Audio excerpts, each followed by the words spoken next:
Alright boys and girls, I hope you're all having a lovely day, okay? Today boys, I wanted to talk about the original PlayStation, okay? Where it all pretty much started for me. I'm not sure if it was my first ever console, but it was definitely one of my first ever consoles I grew up with, okay? And I have some very, very fond memories with this absolutely fantastic console. I remember when I very first got the PS1, okay? And I'm sure some of you guys can actually relate to this, but my older brother got himself a PS2 for his birthday, and naturally that was backwards compatible with PS1 games. And my mum made my brother give me his PS1, okay? Which I think he was quite reluctant to do so. So yeah, I'm not sure if it's my first ever console, but it was definitely one of my first ever consoles, and like I said, I'm just very fond of it.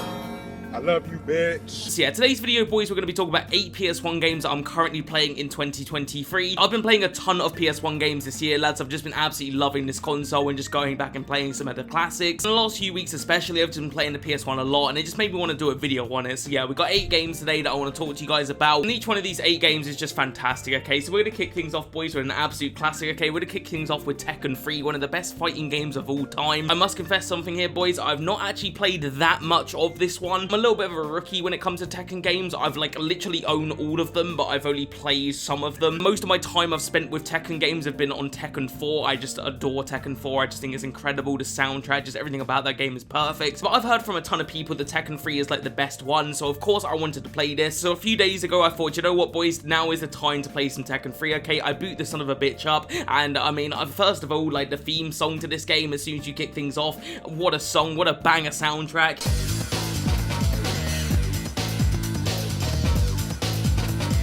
This shit is the best shit ever. So I kick things off with a little bit of arcade mode. Naturally, boys, I pick my boy Law because I just love me some Law. Like I play him most on Tekken 4. I just love his like Bruce Lee mannerisms, and I just like his character quite a bit. So I kick things off with Law, and I'm plowing through it, boys. I'm actually doing all right. I was surprised to see that a lot of the mechanics from Tekken 4 are actually in Tekken 3. They're actually quite similar. So I'm not gonna lie, boys, I was absolutely wrecking, okay? And I'm not good at fighting games. I'm absolutely terrible at fighting games, okay? So I was surprised by this. I get up to the Heihachi stage, and I kick his ass, boys. I'm thinking I just absolutely smashed that arcade mode. That was a piece of piss. And then out of nowhere, we have to fight Ogre. And I'm like, who the fuck is Ogre? Am I about to fight Shrek here? And this was not an easy fight, boys, okay? I just about beat him without dying. It was a close fight, though. I was just absolutely thrilled, okay? Like, I couldn't believe that I just won all of these matches without losing, you know, because again, I'm really bad at fighting games. So then I choose another character in arcade mode. I start playing as Nina Williams, and I am just absolutely hopeless, okay? I get beaten up within like 2 or 3 rounds. I'm like, okay, I'm not gonna play as Nina. I can't do it. So then I decide to play as Zhao Yu. I think it's Zhao Yu. I can't remember. You guys will know if you played Tekken who I'm talking about here. So I'm a lot better with this character than I am with Nina, so I work my way up through the arcade mode, and I'm not as good as I am with Law. I'm still losing quite a few matches, but we did manage to beat it. And then to my surprise, like the ending cutscene was this whole like anime thing, and I was like, oh my god, this is fucking awesome, especially for PS1. So I can't lie, boys and girls, my first experience with Tekken 3 was a bloody good one, okay? I can't wait to put this one back in and play it some more, because it is absolutely incredible. Okay, boys, the next game I want to talk about, okay, is not quite as positive as an experience as Tekken 3, but I still think it's a really good game, okay, and that is Fear Effect. This is one that I picked up very, very recently. If you watched my recent pickups video, you'll know that. I've been super excited to play this, okay, because, I mean, it just looks incredible. If you look at the front cover, it just looks awesome. This is art. This one I've had my eye on for quite some time, okay, and I'm playing through it, and I'm just having a blast with it, you know. It's got some really good puzzles in there that weren't too difficult, but they were still, you know, they made me think, but they weren't ridiculous, and it had some really good action in there, and I was just having an absolute blast, okay. It was a hard game, it's not an easy one, but I was having a good time with it. And if you haven't played this game, you might already know this, boys, but this game comes with a lot of discs, okay. You got like 4 discs in this bitch, okay. There's a lot of discs. I've played a couple of PS1 games where you got to put on multiple discs. I think Metal Gear Solid had 2 discs, but I've never played a game with 4 discs before. Anyway, long story short, I finished up on disc 1, and it told me to insert disc 2, so naturally I do so, and unfortunately, disc 2 just doesn't load up for some reason. I tried it multiple times, and it would just get stuck on the loading, and I was just a little bit upset, to be honest. And the crazy thing about it, lads, is my disc isn't even scratched. Like, it looks fine in my opinion, but nevertheless, I looked up on YouTube like how to get rid of scratches, like just in case there was some scratches I couldn't see, and there was like some hack on there, like if you got to put toothpaste on it, which I thought was weird, but I thought, fuck it, it's not working, so let me just try it. So I'm sat there like an absolute fucking tosspot, just putting toothpaste on a disc, and it doesn't work, of course, you know, because why would it work? So now I don't really know what to do, boys. I think I've just got to get myself a new copy of Fear Effect, which is kind of a shame because I was really having a good time with it. Nevertheless, boys, the hour or so that I've put into this game was really fun, and I would definitely recommend it if you can get a working copy. Alright then, boys, next up we've got a game that I'm sure 99% of every single person in the population of the world knows about, okay, and that is Spyro the Dragon. I absolutely adore this game, boys and girls. I just think it's magical. It's such a good game. Like many of you guys, I have very fond memories with this one as a kid. Like, I just remember, I think my brother had a demo of this game that I remember, and I remember playing that demo a ton. I would just, like, you know, would finish the demo and just replay it over and over and over again. So for the first time ever, boys and girls, this year, I decided that I'm gonna go and beat this game, okay, because I'd never really played much outside of that demo. I played through the entire game. I didn't 100% complete it, but I just beat all the levels, you know, did the final boss and all of that, and what a game, boys. What an amazing game. It's aged insanely well. Like, you can get the remake version of this one that obviously is going to look a little bit nicer, but I think this game looks incredible for its age. So beautiful! And the gameplay also is fantastic. It's just incredibly well made platforming. It's not super difficult either. A lot of like the PS1 games, you know, are pretty damn tough, but this one is actually surprisingly alright. So yeah, I just had a really good time with this one, boys and girls. It was just a nice, colourful, lovely little platformer, and I really enjoyed it, and I definitely want to go through the second one, which I definitely need to. Okay, next up, boys and girls, we've got another absolute banger, okay, and it's going to be Crash Bandicoot Team Racing. This is one that I picked up, I want to say about a year ago now, maybe a little bit less than a year ago. I went to the London gaming market, which takes place a couple times a year. We went there in November, me and my older brother, and I picked this one up because it's one that I really badly wanted, and it's just such a good game, boys. It's an absolute banger. It's basically just a Mario Kart clone, like there's no other way of putting it. You know, it's literally just Mario Kart with Crash Bandicoot characters, but I'm going to be a little bit controversial here, boys. I actually think I prefer this to Mario Kart. I'm not even joking, boys. I prefer this to literally every other Mario Kart, and I don't know, like, I'm not even sure what it is about it. I just do prefer it. And a really cool thing about this game, lads, is the fact that it actually has a proper story mode. Like a lot of these kart races, you know, that you just sort of play, like, you know, Grand Prix and all of that. With this, you actually get a proper story mode with like actual characters and dialogue and stuff, which is just awesome. I played through the whole story, didn't 100% complete it, but I actually think I might do that one day. I might go back and just 100% do it. But yeah, it was just a really, really fun game, boys and girls. I just had a blast with it, and I have played the remake one, and honestly, this has aged really well. Like, it doesn't even look that different, you know. Obviously,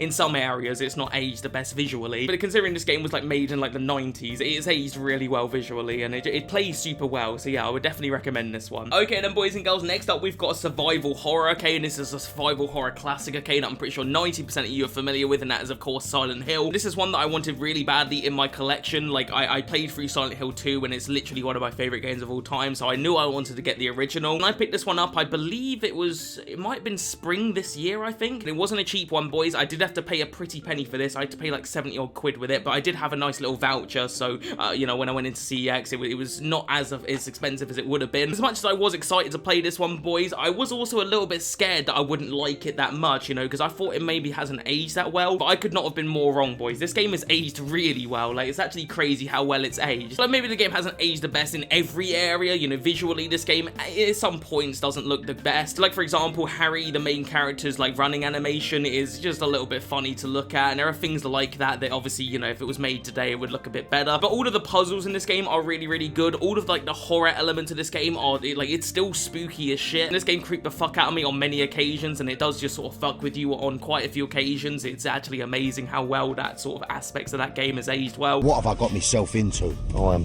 fucking shitting myself. And it was just a really good game, boys and girls. I really enjoyed this one. It's not quite as good for me as Silent Hill 2, but I still think it's insanely good. I just really like the horror to it. Obviously, the story was great as well, and the puzzles. The puzzles were really, really good. They really made you think. I've even got some notes here, boys and girls, on one of the puzzles, and I thought I'd keep them because I just thought it'd be good to look back on. But if anyone remembers like the piano puzzle, this were like my notes for the piano puzzle. I did manage to figure it out without looking up a guide, which I was pretty proud of because normally I'm really bad with puzzles. But all in all, boys and girls, what a goddamn game this is. Okay, this is incredible survival horror, so I mean, I'm pretty sure most of you guys know that because it's Silent Hill. But if for some reason you haven't played the original, then you absolutely have to, because it is a classic. Okay then, boys and girls, next up we've got a platforming game that I picked up not too long ago. I think I picked it up earlier this year, okay, and that is going to be Skullmonkeys. This is one that I had my eye on for a really, really long time, okay, because I just thought it looked so super unique and cool. I remember just looking up gameplay of it and just seeing a really unique art style to it, and I was like, I really want to get that, and I'm really fond of platformers on the PS1. I just think most of them are really good. This one seems to be quite rare. I don't really see it too often in person, and it's very rarely in stock at CEX. I think currently right now it's completely out of stock, but I got a notification on my phone saying that this one was going to be in stock, so I literally ordered it as soon as I like as soon as I saw that notification. And then pretty much the second it came, boys and girls, I put this one in and I started playing through it, and I was just having a blast with it because it's so unique and bizarre. I honestly can't say that I've played anything quite like it, boys. It really is weird. I'm trying to think of like what it reminds me of. It reminds me of a show.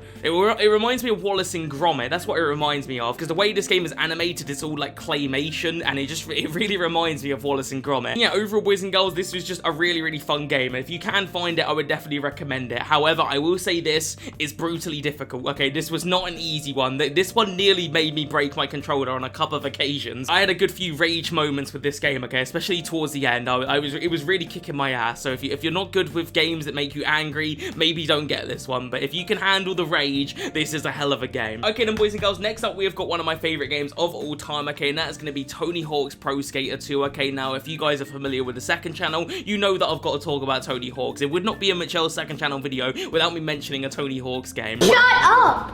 I don't care what Jimmy... No one cares about your opinion. No one even cares about you.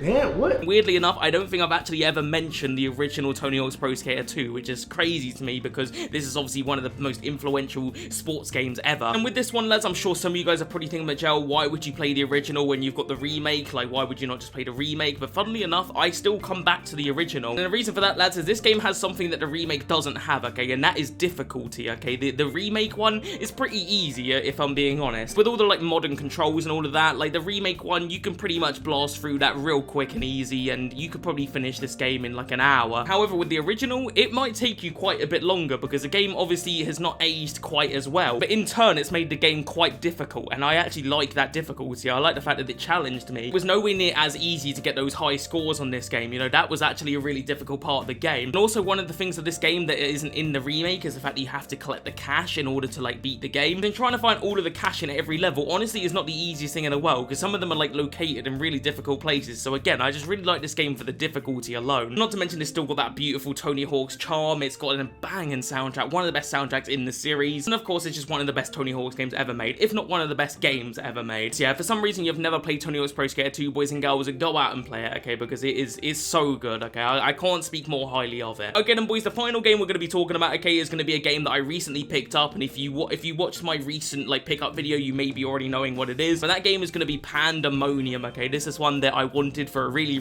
long time. One of my collecting goals at the minute is I want to try and get as many like PS1 platformers as I can, because they're just really fun, and Pandemonium was one that I saw and I just knew I had to have. I'm pretty far in it now. I think I'm just over the halfway point. All in all, boys, I'm not disappointed with this one, okay. This is a fantastic little platformer. I will say one thing about this game, like the visuals of this game have not aged great. This game is ugly in quite a few areas, you know. This is early 3D stuff, and that is kind of like the problem with the PS1, is a lot of the 3D visuals have not aged the best. Excuse me, sir.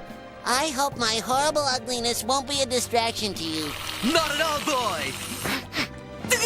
But if you can look past some of that ugliness, you have a really fun platformer here, boys and girls, because this game is super fun. I'm really enjoying it. It's super hard. Like, this is not an easy platformer by any means. It really is testing my patience, but it's not so difficult that I don't think I can complete it, you know. I'm quietly confident that I will be able to finish this one. Yeah, there's not really too much else to say about it, boys and girls. It's just a super duper fun platformer, and if you like your platformers, then I would 100% recommend it. Alright then, boys and girls, that is 8 PS1 games that I would definitely recommend playing in 2023. Okay, I've been playing all of these games this year, and I would recommend every single one of them. If you guys have got any PS1 game suggestions, let me know in the comments. I want to hear what you guys have been playing on your PS1s this year. Other than that, boys and girls, if you're new here, subscribe, and I'll see you guys for the next one.